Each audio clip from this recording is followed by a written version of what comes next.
standards, how they want their work life to be. And I said, look, if you can get your work life to be where you enjoy half of it, that is amazing, because very few people ever achieve that. Because the truth is, everything comes with overhead.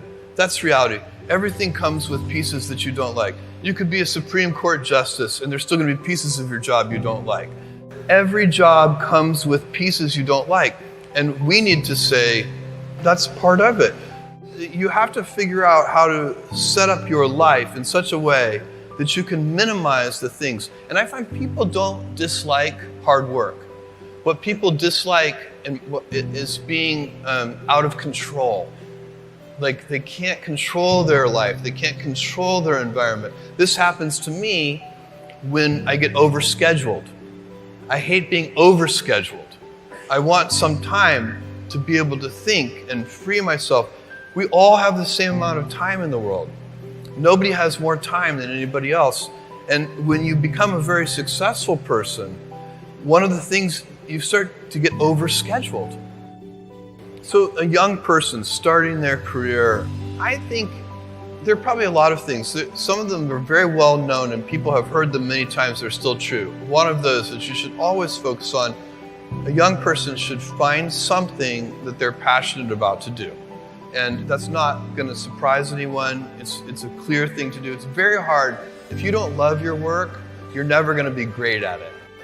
The other thing I would suggest to any young person, even before they start their career, is to really think about their choices. Because I find young people, and when I was young, I made this mistake too. You can get very fixed on your gifts. So everybody has gifts. You know, you have gifts and you have things that you didn't get gifted. Maybe you're extremely beautiful. Maybe you're extremely good at mathematics. There are a lot of things that you can be given. But those things can confuse you because they're not the things that construct your life. It's your choices that construct your life, not your gifts. You can celebrate your gifts. Be proud of them. Be happy of them. Actually, don't be proud of them. Be celebratory of them. But you can't be proud because they're gifts. They were given to you. You didn't earn them. You can only be proud of the things you earn. And so as I got older, I started to realize I wasn't proud of my gifts. I was always good at school. School was always easy for me. And I was always proud that I was a great student. I got A's in all my classes. I was good at math, all of that. And I thought that's who I was. But it's not true.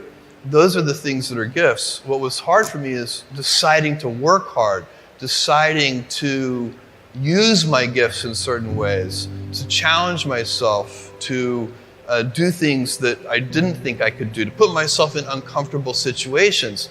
We all I would say to a young person, you can choose a life of ease and comfort, or you can choose a life of service and adventure. Which one of those, when you're 90 years old, are you going to be more proud of? My advice would be the same for any kind of entrepreneur, and that is make sure that you are focused on something you're passionate about.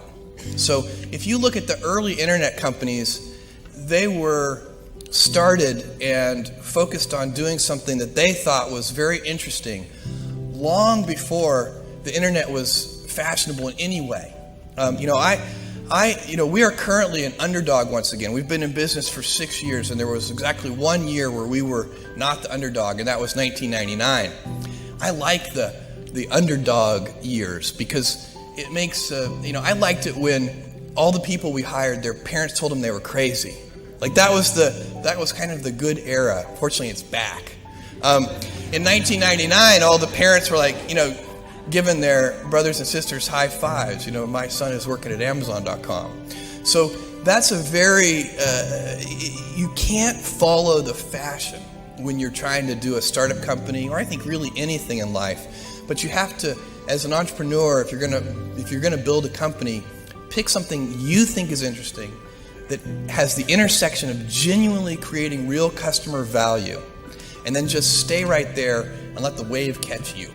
Whatever it is that you want to do, there's going to be risk in your life. And risk is a necessary component of progress. You can make any pioneering movements in the world of any kind, whether they be the geographical, physical exploration that I've just been talking about, or whether it be a more cerebral exploration of a scientific field. Or I bet you could ask that question of every speaker here, and I bet that every speaker here has taken substantial risks, whether it be intellectual or otherwise, to achieve what they're